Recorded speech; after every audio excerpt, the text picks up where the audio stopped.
Hello, Jess Too Good here with a review of the LEGO Harry Potter March 1st release Hogwarts Room of Requirement, the 2023 version. This has a 587 piece count, 5 minifigures with 1 microfigure, and it retails for $50 in the United States. Let's take a look at the minifigures first. I love the exclusive Grey Lady, though since this is Helena Ravenclaw, we did get Helena Ravenclaw in that big direct-consumer Hogwarts set, but of course not in this ghostly version. This design in particular has some lovely printing on the torso and that dress piece, as well as some awesome face printing. I love the yelling face right there. And my favorite part of this is that it has a new recolor of an existing hairpiece, which is the hairpiece used for Luna Lovegood, which we've never gotten outside of that yellow coloring. Here, it comes in a gray, which is so fantastic for older people. Regardless, at the back, you can see just the more neutral face. But yeah, this is a lovely exclusive minifigure to this set, and probably my favorite of all the minifigures in this set. And this set also includes the first time we're getting Blaise Zabini. Well, sort of. I mean, he comes in this wave in another set, which is a Slytherin banner. So this wave is the first time we're getting him. That Slytherin banner is what, like $30? So that's cheaper than this set, but not by a lot. I love the exclusive face print that's in between these two figures. So same with this set, and then the same with the Slytherin banner. And the design for that Slytherin torso is always nice to get. Also love seeing the new Falcon / Captain America hair used here from the CMF series, which hasn't been used too much, and I love that hair piece. We do need it in some new colors, though. So the minifigure for Draco Malfoy is interesting, as this is a reprint of a torso from the Hogwarts train set. Apparently, this face print is actually new and exclusive to this set, though, where we do have an alternate face, and you can see he looks pretty darn scared, so that's kind of cool for Draco Malfoy. And when I say the train set, I do mean the direct-consumer train set, so that's actually a really nice reprint in a cheaper set. From my understanding, the Harry Potter minifigure has an exclusive torso to this set, which I really like seeing that casual design, not even with any flesh printing on it, so you can use that with casual yellow minifigures. The design this using a face print that we've gotten quite a few times. I mean, I think it's ever since they started doing the Prisoner of Azkaban sets. And there is an alternate face at the back right here. From my understanding, the torso print for Hermione is exclusive to this set. A common face print for Hermione, though, but I really like that casual torso. And then at the back side, we do have some more printing at the back of that torso there, and an alternate face as well. This set includes a Corners Pixie, which is the design from the Chamber of Secrets set from summer 2021, which was exclusive to that set, so it's really nice to see a second copy of a Corners Pixie. This design does have pole connections at the side, and you can see how that's held. Or you could also have them held at the bottom, which connects really perfectly with that anti-stud design right there. I quite like the build for the Fiendfyre. Now, this was summoned by Crabbe, who does not appear in this set. I understand why, because Crabbe is in this scene, but he dies in this scene. So I don't think LEGO wanted to include a character that literally dies in the scene. Regardless, they have done that before. But still, this design is summoned by Crabbe, and instead we get the Grey Lady from like the scene before, and kind of relevant to the scene, so it's made up for, and I understand why they didn't put Crabbe. The design for this has an unprinted basilisk design at the front, which is really interesting to just see in a plain orange design. And this is actually something that can be integrated into the build, which I'll show later, and that's through these Technic pin pieces. But anyways, there's different sections with these Technic pin connections, so you get some nice rotation throughout. And that works really nice with this whole back section being able to rotate. Big flame coming out at the back there. This middle section right here as well, even this little part. So you can get some different positions here. And underneath the Fiendfyre design, they do use some bumper pieces so that it can, I guess, swarm around smoothly. But really, it's just meant to burn up the whole room of requirements. That's it for the build of the Fiendfyre until we integrate it into the whole Hogwarts Room of Requirement build later on in the video. So this take on the Room of Requirement is very different from the 2020 version, which I quite liked. That was a smaller design that didn't really focus on integrating an exterior to fit in with the current Hogwarts system, even though there were some great designs on the exterior, like the little rules poster that they included, which was still heavily stickered. This one fits into the 2021 system, and it feels like they really had to focus on including an exterior that fits into that design in particular. And I think the interior of this, which is the most interesting part, the actual room, is hindered because of this.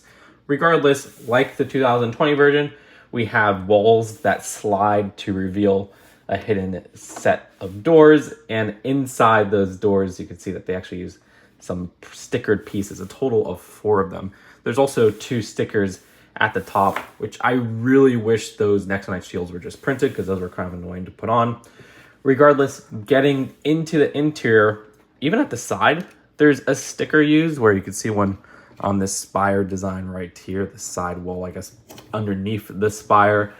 But it just comes off very cramped and hollow. Like, yeah, this is the room of requirements, but it's just kind of like a section of the room of requirements. And it's really annoying how these are all connected with like jumper tiles. So if you want to try to move stuff around, stuff starts to fall off, and it just gets really messy, in my opinion. And then on the box, they advertise that this opens, but it actually opens in kind of an annoying way where you got to remove these 2 parts at the top. And then you got to remove this part right here. And then finally, it has some hinges that work. Here we have the room of requirement. And this design doesn't feel like they focus too much on the room. They focus more on the exterior. And I kind of wish they focused more on the room, because it comes off equally cramped at some points, but also less extensive than you think for this particular scene. Regardless, in the middle here, more stickers on the doors. So there's a lot of stickers in the set. Stickers on these corner tile pieces and these tile pieces as well. We also have the brooms that you could use to make the characters fly around. The design on the left has a really interesting build with this stack of books and boxes that holds this desk chair at the top. I really like how that's built in particular. Action pose pieces and nougat work great. And you do have that Horcrux at the top, which is a diadem. And instead of looking straight like the one from the movie, they just reprint the existing Princess Tiara piece. So I guess that's kind of a nice part usage, but also would have been cool to get an entirely new piece. Regardless, sticking that at the top, as you can see, this part very easily falls over. It's not connected on too many studs in general, where you actually put it in between this little part right here, which has a clipped on design. So it doesn't really get too many studs to connect to. So you gotta be careful navigating around that, and it is rather annoying. I don't like these clear pole pieces right here, which are used to make the characters look like they're flying, you know, with a broom in particular. But to me, I could have done without those, because it just makes it harder to really connect the builds inside the actual room of requirement. Regardless, we also have this design for a record player, which I like seeing the needle right there and seeing how this dish is connected and all. And then we do have a glass case with that special looking goblet piece that they've used quite a few times in the modern Lego Harry Potter line. You have the brooms for the characters at the side there. And then for this side, there's a stack of boxes with the Cornish Pixie at the top. And for this stack of boxes, this container right here doesn't have anything, but this box at the very top has some fangs right there. So that's kind of interesting. That build sticking on one 2x2 jumper. And then at the front over here, there's a 2x4 jumper. This design having a candle as well as this bust here, which I really like seeing the castle helmet being used there. Then we also have another cup in a case. There's some more details with a sticker at this side right here, and then a sticker at this side, which is another Cornish Pixie. Could you just have included 2 Cornish Pixies Lego? That looks kind of bad if you ask me. But that's it for the actual room of requirement itself. Yeah, I kind of wish there was more going on with the room design, but they focus heavily on the upstairs and the exterior. So let's take a look at those 2 upstairs removable modular areas. Like, again, Lego, you could have just focused on the room and not given us these particular parts, but whatever. There's a sink at the bottom, which I like seeing the faucet piece used there in a gold coloring. And also at the side, as I showed earlier, underneath the spire design, we do have a sticker piece right here. I do like the use of these pieces at the side just to add more detail to that side exterior. And these doorways, I'm sure, can easily be reconnected with the existing Lego Hogwarts system to rearrange this and connect with some other pathways throughout that design. And then at the very top, we have a scroll right here, which the design of that is another sticker. Yeah, not too much to really show going on in that part. And then at the very top with this spire design, I still can't believe LEGO just completely switched back to the green spire designs. That's kind of awesome. That was done back in 2021. And then that other top four section doesn't have much going on, but there are some details with its exterior design, more of those green spires, and then some roof detail right here. Anyways, these are the studs that connect those top floors, so let's put those back because there's one more thing I want to show. All right, actually make that two. So with this piece removed, this is how it looks with those top platforms connected while the room of requirement is on display. But more importantly, as I said, this does integrate with the build. So the Fiendfire actually uses some of these pieces that have the whole connection, the modified 1x2 right here, and you can make it look like it's going through the whole room and burning it. So let's put this head right here, this body right here, and flip a little flame part on this side, and then lose this middle section right here, and put this part right at the bottom.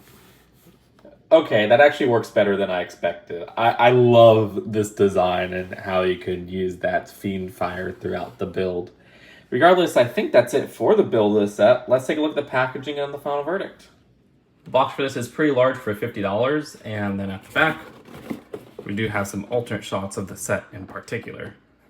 As for the instructions, at the very end, we do have an advertisement for the other spring 2023 LEGO Harry Potter sets. So we have the 4 banners, as well as these 2 sets, which I have reviewed. I actually did review that Rescue from the Merpeople remake on the left right there, so go check that out if you haven't. So overall, at some points, this set's kind of an oxymoron where the sections they do include the room requirement look too cramped and will sometimes knock over with their jumper tile connections. But then the overall capturing of that room requirements from this particular scene looks too vacant compared to the movie.